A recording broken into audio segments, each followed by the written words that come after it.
Hello dear subscribers, today I will tell you what you can do if your Facebook app is lagging and taking a lot of memory of your mobile phone, and also you many times using your cellular data, so your mobile internet, and sometimes it also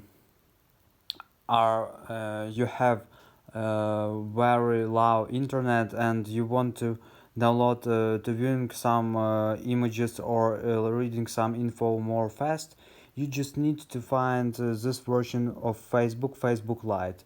This name is Facebook Lite. So it's it's some alternative version for official app.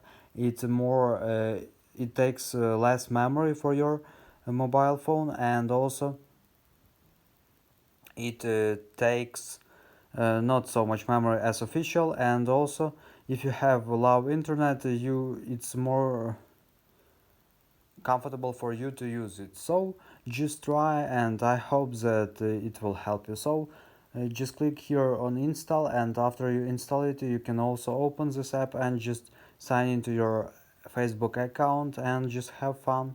So thanks for watching, have a nice day, subscribe to my channel, click like, and goodbye.